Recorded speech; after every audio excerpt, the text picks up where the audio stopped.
Quatrième partie, composante également très essentielle de cette résolution de la blessure d'abandon, ça va être de résoudre le reflet de notre relation avec Dieu qui va se refléter dans les relations humaines.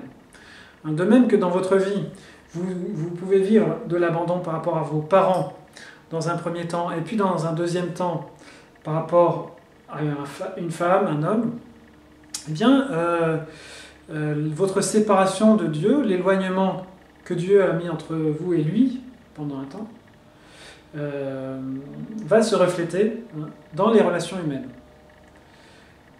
Et donc on va vivre des chagrins par rapport à nos parents et par rapport à nos partenaires amoureux. Ces chagrins sont une bonne chose, car on ne peut pas mettre notre amour dans des êtres qui sont transitoires, dans des êtres qui sont instables, dans des êtres qui sont des fois même franchement malsains, par certains aspects. Donc, le chagrin amoureux, la déception par rapport à nos parents est une bonne chose, parce que c'est insensé en fait, on s'attache, je sais pas, c'est comme s'il y avait tout un tableau, mettons un tableau impressionniste, et puis vous vous attachez seulement à un point. Mais ce point, il y a un tableau autour. Donc c'est normal qu'au bout d'un moment, la vie vous éloigne ces personnes de vous, ou vous les montre sous leur jour imparfait pour que vous retrouviez le tableau d'ensemble. Néanmoins, vous souffrez. Alors que faire de cette souffrance? Déjà, il y a cette compréhension intellectuelle, mais il y a aussi des émotions à exprimer.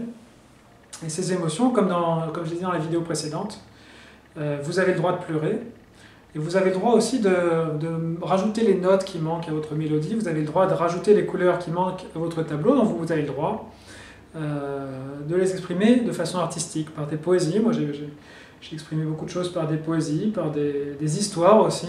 J'ai exprimé des débuts d'histoire. C'était tellement sordide, je me disais, mais comment c'est possible que tu écrives une histoire aussi sordide en fait? Mais c'est toi. Et puis voilà, c'était une partie de ma tristesse qui partait avec ces feuilles que je jetais de début de scénario complètement glauque. Donc vous pouvez faire pareil dans vos chagrins amoureux, dans ce que vous reprochez à vos parents. Vous l'écrivez, vous le dessinez, puis vous le jetez, voilà, vous le brûlez, c'est fini. Et réellement, en répétant le processus autant que possible, ça finit par passer. Voilà. Mais ne faites pas comme les romantiques, comme John Keats, qui s'attache, vous voyez, il s'attache jusqu'à avoir une pneumonie, quoi.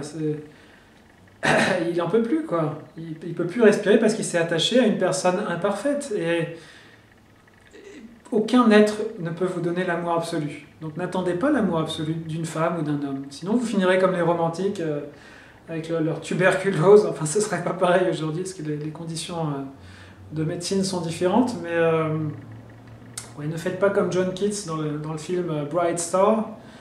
Mais attachez-vous plutôt à Dieu, vous serez à l'abri de la déception, et ça ne vous empêchera pas d'aimer énormément un être avec lequel vous avez une relation privilégiée et fidèle, mais votre amour ne viendra pas de cet être. Et du coup, il ne vous quittera pas parce qu'il ne se sentira pas enfermé, comme c'est le cas des personnes abandonniques, attirent des situations de couple d'abandon parce qu'elles font dépendre trop leur bien-être sur leur partenaire qui le ressent et se sent enfermé.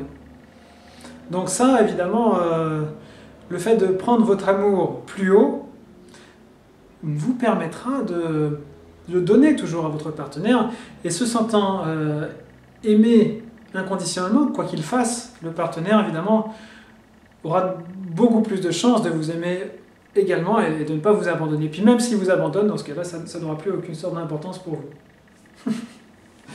Voilà, fin de la quatrième partie sur résoudre la composante humaine de la blessure d'abandon.